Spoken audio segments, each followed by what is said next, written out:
What's going on, guys? Back with the Connor and Mark show here on the YouTube page. I'm Mark Rogers. I'm Connor Gabe. We are taking a little break for the show this Saturday with scheduling conflicts. So this week we're going to be throwing this up on the YouTube page, talking a little bit of the recap of this past Super Bowl between the Rams and the Bengals. The Rams came out victorious. Just had the parade, I believe, the other day to celebrate their Super Bowl victory. We're talking about, we were talking about the 76ers to deal with Harden. As the All-Star break is fast approaching, and it looks like James Harden won't be playing until after the All-Star break, but that's going to be a huge piece going forward of the Sixers trying to make a run for an NBA title with their new star next to Joel Embiid, as well the Flyers, who are still in disarray through this whole season. Claude Giroux has been a name coming up for the past couple of weeks with this trade deadline that's looming, I believe, in March. He's been someone who's been hot and heavy in the rumors as he made waves no trade clause, and it could be shipped out of Philadelphia for after his long career here. And then we'll be finishing up on the MLB and the Player Association strike as they didn't meet today, but it seemed like there's not a lot of really any direction between the two parties. So we'll be discussing later on where that is with the MLB and the Player Association. Mark, what's going on, man? We're recording this on a Thursday night. How you doing?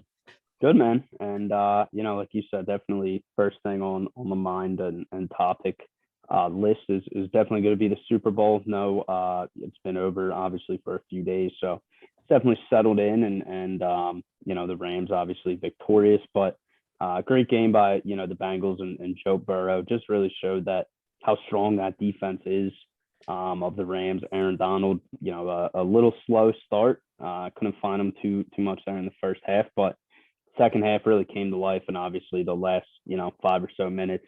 While the Bengals had the ball, he really came to life and shut that game down. So much like, I thought, really wanted to go with the Bengals, actually ended up hedging myself and taking the Bengals.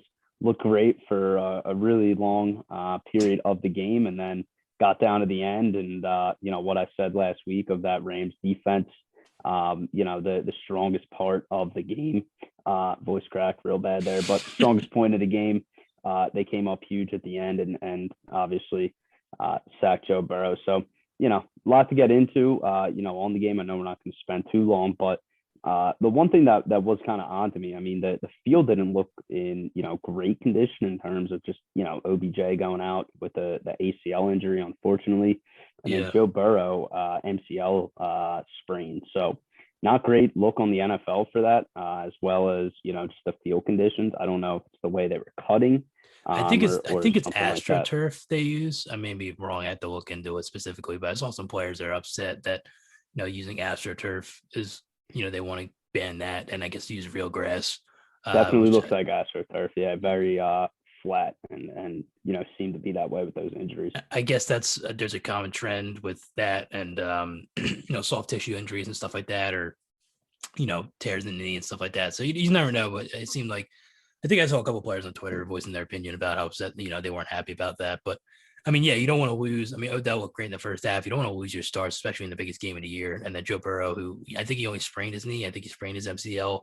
So it's not going to need surgery. He's just going to have to rehab, and then you should be fine to start the 2022 season. But you definitely, I mean, if they would have lost Joe Burrow there, then it changes the whole complexity of the game. Even though they didn't win, it's still really an uphill climb at that point. So you don't want to see those star players get hurt in the Super Bowl. It's the biggest game of the year, like I said. And, I'm sure something will be introduced with the NFL trying to make sure that stuff is not happening, especially in the playoffs, because there's a lot of eyes on TV. Yeah, most definitely. And like you said, I mean, Odell Beckham Jr., beginning of the season and even to the further past the midpoint way of the season, a lot of injuries, a lot of frustration. Stuff like that with the Browns looked like, at least in my eyes, that his career for this season might really come to an end and come to a halt. But, credit to him. He went to LA, obviously a great team there. Matthew Stafford really rose to the level that, a lot of people expected him to, in the sense of, the Rams coming in as heavy Super Bowl favorites in the beginning of the year. But he looked phenomenal in the first quarter, first touchdown score, and broke the ice there. As to be expected. So he played great. Cooper Kupp, obviously, the MVP, he played great as well. And just had a terrific season, triple crown season in receiving yards, I believe touchdowns and receptions. So stellar game there. And the quarterback, Matthew Stafford, I think he looked really good. He looked composed for the first really big game of his career. I know the NFC and the game in Tampa was obviously pretty big, but getting here, first year, new team, new coach, new system, looks like he's been in it for a little while, and got to give him credit where credit's due, and he got it done, got his first Super Bowl. So before we hop on this topic, I do want to pose the question because there's been a lot of talk in the media this week. Richard Sherman in particular really made this clear, but and I'm gonna see what you say first. I kind of have an answer here, but the Matthew Stafford Hall of Fame question came up. I don't agree with a lot of what people are saying. I don't think he's quite there yet, but I think you got to give credit to this guy. He played in a terrible system outside of having Calvin Johnson in Detroit. Really not a lot of success there, and really not a lot of growth. But I thought, surrounded by a great team here in LA, he obviously got it done like many expected, like I said, and got that Super Bowl. So want to throw that question to you, just see what you had to say, before we hop off the NFL topic for the final time, this season. Yeah, well, that narrative that he was obviously did not have any help in Detroit really came to fruition. I mean, the first year he's out of Detroit and LA, surrounded by the best talent he's had in his whole career, he ends up winning a Super Bowl. So it makes him look a lot better. And winning a Super Bowl obviously adds a lot to your resume. So it definitely heightens the chances of him getting to the Hall of Fame. I think he pointed out, I know you're alluding to Richard Sherman on Twitter. I think he was saying he hasn't won an MVP. I don't know if he's ever got an MVP vote.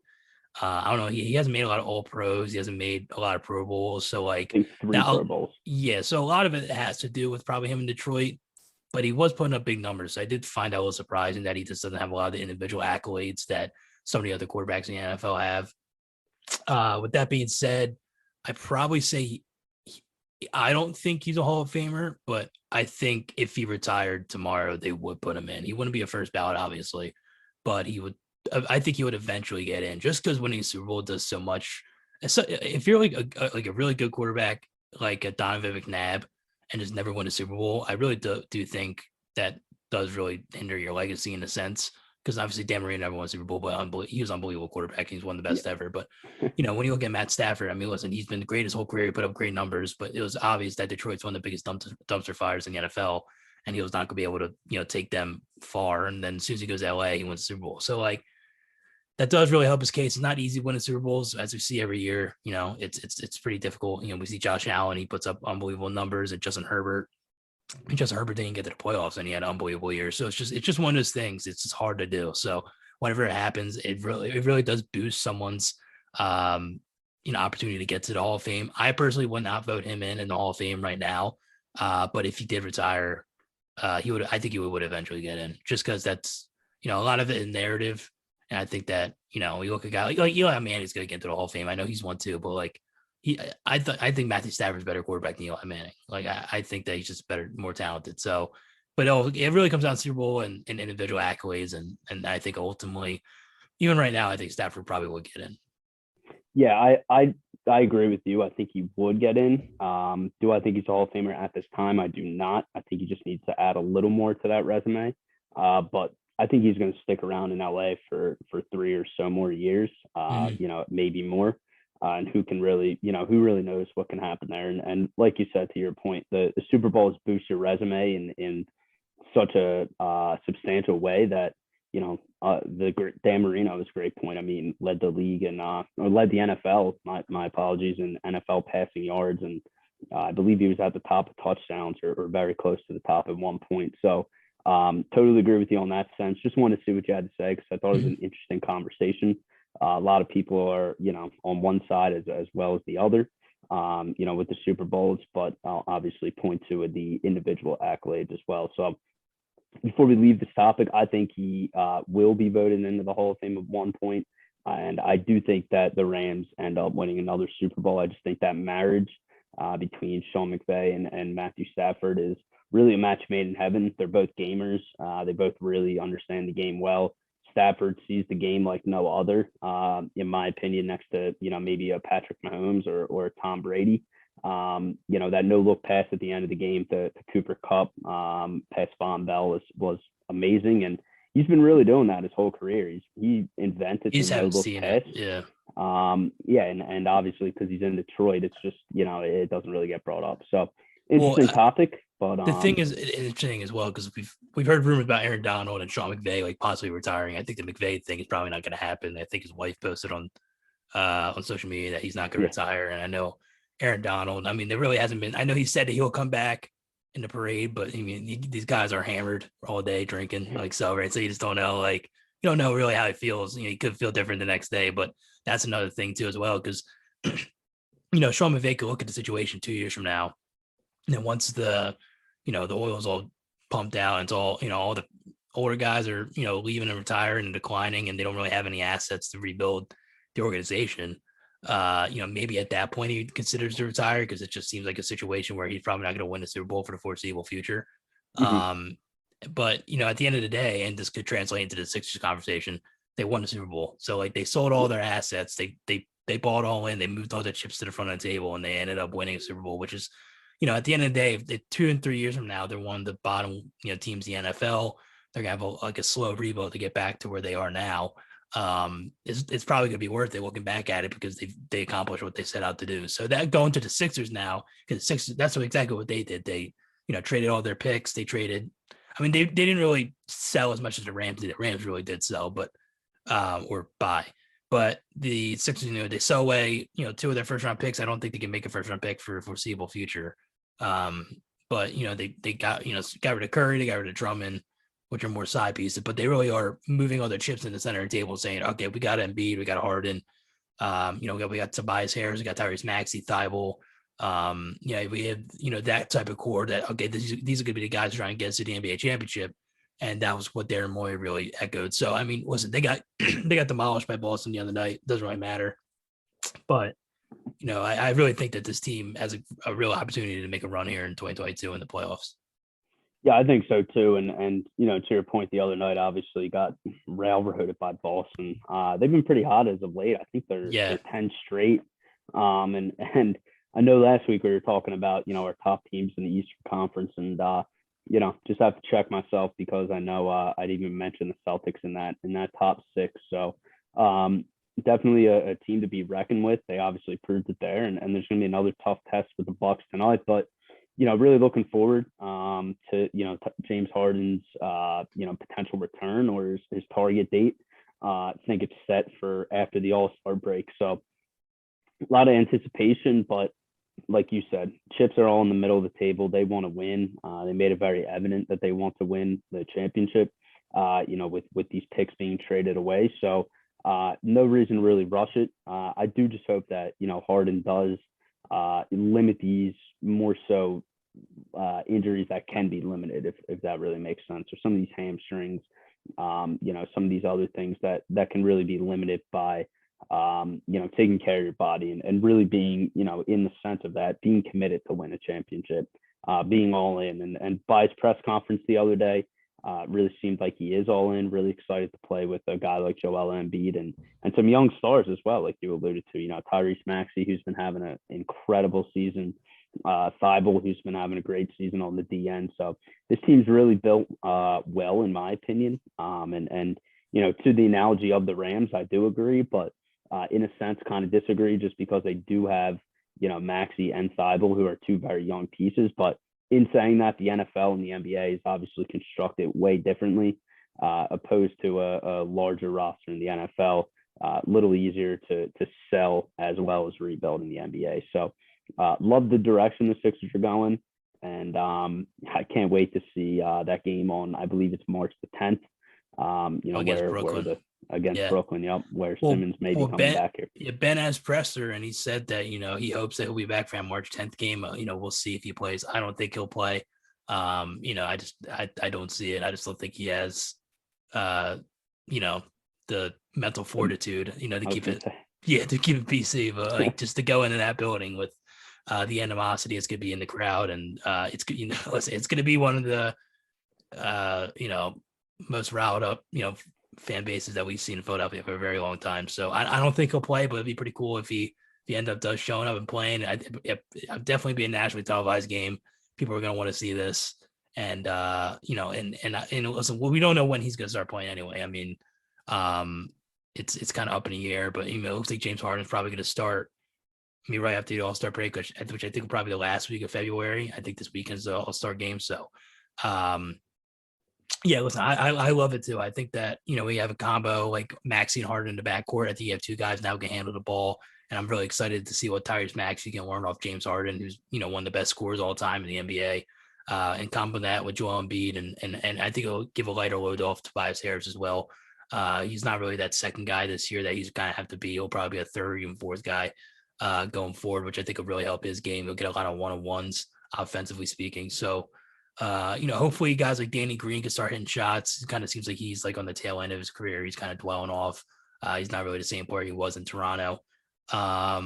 When you're looking, hopefully, George Niang's hitting shots. Hopefully Korkmaz can consistently do that. But you're kind of hoping they can get one or two more buyout guys, coming soon. I haven't really heard anything on that front, but you're just hoping that they can maybe get a backup five behind Joel to give him more solid minutes than Paul Millsap at his age. But you get James Harden. That's all you can ask for. You got two stars to go forward, and now you have a legit shot to win an NBA championship. So I'm excited to see them together, how it looks, just on the court and how they play together. But it's sizing up against the rest of the Eastern Conference. I think they have a pretty good shot. Yeah, I think so too. And with this with this move, like you're saying, the majority of the scoring is obviously going to be in terms of Harden and Embiid, and allowing Harris to kind of free up that second man role and not being relied on as heavily, I think will kind of ease his mind a bit. And I think he will, improve his game. I mean, he hasn't been awful this year. I think he's averaging, I want to say 16 or 16 or so a game. Yeah. But, with the money we're paying him, obviously it makes it, more. It makes it look a little bad, makes, want more production from him. But like I said, and kind of like you said, with this Harden move, it's going to give him some mobility in a sense to kind of be more of himself with less pressure. So excited to see how that plays out. And before we move to the awful topic, the dark topic of the Flyers, huge night last night from the Brooklyn Nets and against the New York Knicks, really making a big comeback and fueling that comeback. Seth Curry with 20 points, and then Andre Drummond with 19 rebounds last night. So much to your point about a buyout guy for a backup five is really needed, because, when Drummond was here, and I know we discussed this before, we got him for a steal and was probably going to be out of here after this year, really provided a great consistent backup, especially in the rebound department. So definitely going to be a main point of emphasis moving forward for the Sixers, but I think they'll be in good hands on the scoring front with Embiid and Harden together. I do, and when on that front, it stinks when you have to let guys like Curry and Drummond go, but at the end of the day, they don't win you championships. James Harden does, so you just kind of hope that all you gotta do is get that star player and try and figure everything else out after. But yeah, it stinks letting Curry go. He's a great shooter, and when he's on, and it really helps offensively speaking for it helps the Sixers a lot with having him on the floor, create space. But at the end of the day, you have to give something up to get something. But I agree. I think that when you look at this roster going forward, hopefully with Harden coming in and maybe they can get some guys, I think they'll be good going forward. But going to the Flyers, they're on how many games have they lost in a row now? They're playing tonight, right? I believe. I don't even know. Yeah, they're playing the Caps tonight. Yeah, they're playing the Capitals tonight at home, I believe. I believe they're 8th in the Metro, or maybe 7th at best. But it's been a rough year. I haven't watched a whole lot of games this year, but it looks like Captain Claude Giroux could be out the way or out the door past the March trade deadline in the NHL. They spoke in the media yesterday. He said that he has not been in any communication with Chuck Fletcher about his no movement clause. We'll see. Supposedly he had a pretty somber tone throughout the whole press conference when he was talking. So people think that, the beginning of the end is coming soon. And, Claude Giroux could be out on his way. And I believe there's a report that came out a couple days ago that he would like to go to Colorado Avalanche. He also mentioned, I believe, the St. Louis Blues and the Minnesota Wild as two of the teams that he's interested in, two teams that are pretty good in the Pacific Division. And listen, I don't know what Claude Giroux's what he could possibly get on the open market. I imagine a first round pick would be involved, maybe a prospect and another pick too. But you like to get something back for a guy who's been one of the best players in your franchise history, someone who still has contribute a lot offensively to a team in the playoffs. But yeah, it is unfortunate, looking from as a fan perspective, seeing that Claude Giroux really since 2012 has not really had any playoff success in the orange and black. It's kind of been first round exits, maybe went around, but outside of that, he just really hasn't had anything. And that's failed testament on the organization for building a team around him. But at the end of the day, this is something that the Flyers have to live with, and hopefully they can get a good deal for him.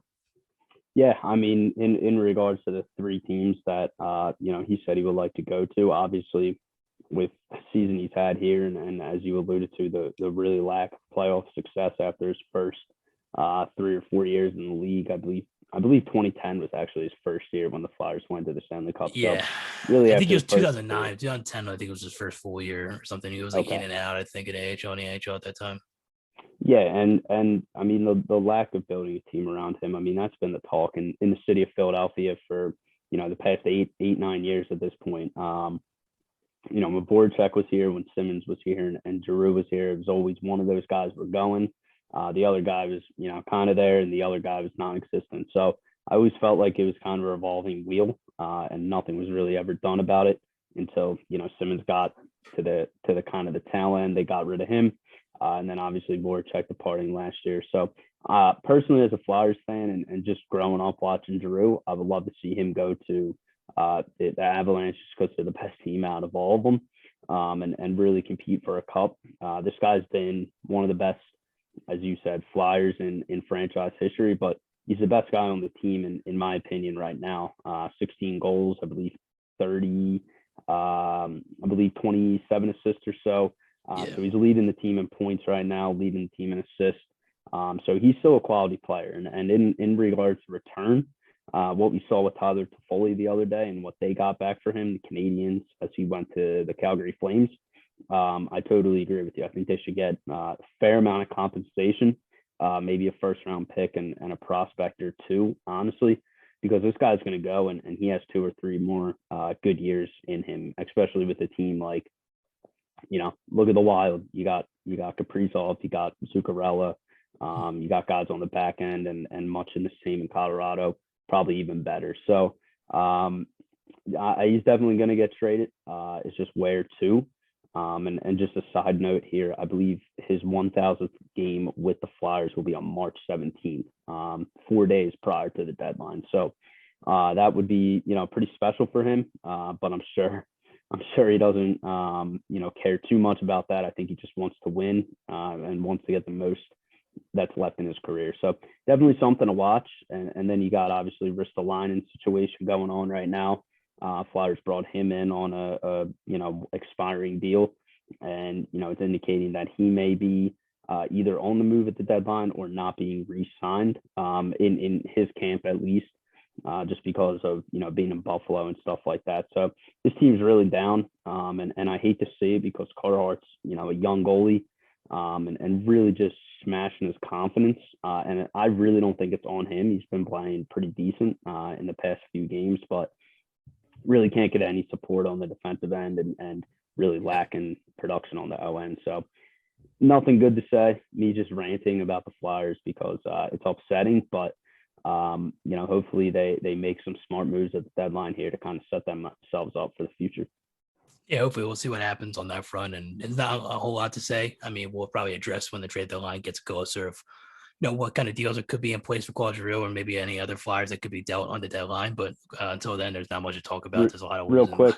Yeah, real quick before we hop off it, is there any other guy that you could see going at the deadline other than Giroux, a big name guy? I don't think they trade like a Provorov. I mean, maybe Konechny, but I don't see the value in trading him right now.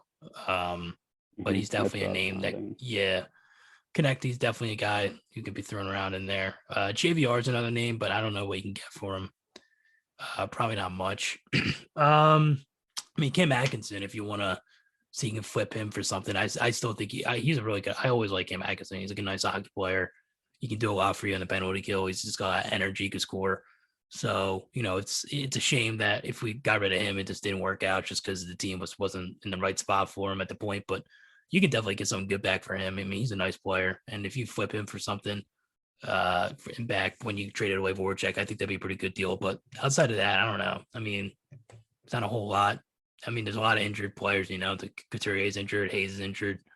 Um, Ryan Ellis is injured. So there's just a lot of guys that you just can't trade Story of anyway. Philly.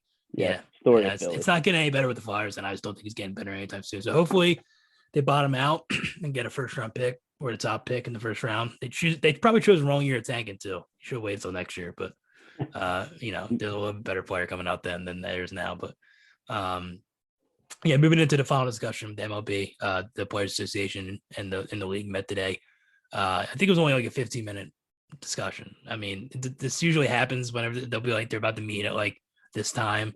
They'll meet for about 30 minutes, and then Jeff Masson puts out, "Oh yeah, nothing got done." So it's just like it's the same thing every day. It's a bummer because it's the weather's getting a little bit better now, which means that pitchers and catchers should be reporting, but they're not. So it's at this point, I don't know what's going to happen. You're just kind of in this sit and wait game with it. You just kind of hope that it gets it gets started soon, and then at that point, I'm sure the free agency market's going to be selling fast, and organizations are going to try and sign players that are still available. I mean, there's a lot of them still available. I mean, free agency didn't really get underway until the league stopped, so we'll see what happens on that front. But you just don't know. I mean, hopefully sooner rather than later, the MLB is back, and then everybody reports to camp. Yeah, and in regards, to the discussion, I mean, it's pretty basic. I think they're renegotiating the CBA here, and implementing a few new things. And you can probably speak to it a little better than I can, but kind of expanding the market share for younger players. And I think there's 2 or 3 other things. I'm not exactly sure, but it just kind of goes to show how much of a clown league, the MLB is, and Manfred. It's really the game of baseball outside of the atmosphere is on the complete decline out of all 4 major sports. And that's been a thing, obviously, that's been at the forefront of the MLB, and just, trying to implicate new rules such as, changing pitchers, times between pitches, stuff like that. There was, I mean, it looks like the DH is going to come to the NL, which I like. I like it. Yeah, I like it. I'm not against it. I know a lot of people were like for pitchers still, and I get the strategy part of it, but at the end of the day, I think the DH is where they're going, and the league wants offense, so it's the right direction to go in. And I thought I saw an updated playoff format, and I don't know if this is like I didn't the source didn't seem really like legit, like Jeff Hassan or Buster Olney or somebody like that who really covers the MLB, but it was more of like I think there was a bye, I believe, in the first round with the top seed, and then which is fine, and then there's another part of it where it's like the remaining division winners would pick what team they want to play, what wild card team they want to play. I don't know if this is legit. I saw it on Twitter, so maybe it's probably not. I'd imagine it's not. But like I'm pretty sure like that was something. It was on the front page of Reddit, so it's probably legit. So that like, and then the 3 division winners would pick like which wild card team they want to play in the first round, which I didn't like that. So it's not like they just expanded in a sense, because I think what they would be expanding 1 team, I believe, into the playoff, which I'm not even for anyway. Like I kind of, because once they keep expanding it, they just never stop. So, and plus with the MLB, like it was the hardest playoff to make. There's a reason why the Phillies didn't make it for 10 years. Not only do they stink, but it's really hard to make it. It's just like when you keep, like you saw the NFL expand, and it's just, I get that for financial purposes, but like it's not everybody gets to go to the playoffs. You only want good teams in the playoffs. That's what we want. So exactly. It's and the picking of the wild card teams is really silly, but the whole expanding, I think, is a bad idea. Yeah, and like you said, not much headway, short meetings, nothing really coming to fruition in the sense of the league, agreeing with the, I believe, the Players Association. So we'll see. I know pitchers and catchers are supposed to report. I want to say 2 weeks ago. A little behind on that front, but Might Probably have a been week last ago. week. Yeah, Might have been yeah. last week, I but know the spring training. Well, I don't know if they reported. They're supposed to report today because okay, that's when their maybe sport it was today. yesterday or 2 days ago or something like that. And then, like, I guess a couple days later, the players come. I don't know how that works, but it's supposed to be underway now. I But figured. but I know like the prospects are there. I guess like they're not under the MLBPA, so they don't have to. They don't have to. They could still go and like Bryson Stott obviously is a big name for the Phillies who is in contention for the shortstop position going into this year's. He's already down there. He's taking batting practice and throwing the ball around. So he's like an interesting name. He's probably the most interesting thing going on with the Phillies right now. I know he's the name. He's a guy who he's going to probably play this year, and who had a pretty good past couple of years in the Phillies system. And he's one of the only probably bright spots in the AAA, AA farm system right now who can make an immediate impact. So Totally he's agree. someone who can hopefully come in for TD and start and make an impact right away. Because if that's the case, that's huge. I think going forward because they need two players like that who can come in right away, be young guys, and find a role as a starter and play because they've just been lacking it so much. It's been a problem. So we'll see. I mean, I don't know. We'll see.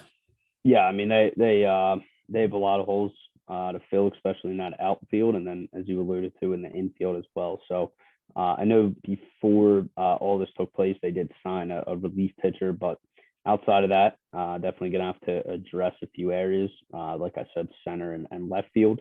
Yep. But would love to see a guy like Stott come up, maybe infuse a little, culture and even motivation into these older guys to get them going a little bit. So we'll see. I personally don't think the season's going to start on time just because, again, like I said, the MLB is just, you can never really tell where they're going, especially with something like this. So we'll see. But my prediction, and I'm sure yours is the same, but I don't see them starting on time here.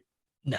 Well, hopefully. Hopefully they're already in camp before that starting date, which would be what, April, like probably April 1st. Mhm. So hopefully they're there. Maybe it's a little bit of a delay. But I mean, it's not good for the league. It's not good for baseball. So, I mean, the owners and the players have to think about this. That's like, you know, it's not good look for anybody here, and nobody wants to see a bunch of billionaires argue millionaires. So it's Yep. hopefully they think about the average person, the average fan, and they didn't want to play some baseball and get it underway. So all right, well, let's gonna wrap it up. I appreciate everybody for listening to the YouTube, channel this weekend, and hopefully by next Saturday we'll be back in the studio, talking, mostly Sixers. Obviously on the stretch run. Maybe we get a little draft talk starting soon. I mean, we'll be out. We're about Never too March, early. about 2 months out. Got to start draft picks, a lot of stuff to talk about on that front, and where the Eagles go, and a little bit more. So, thanks again, everybody. It's Connor and Mark.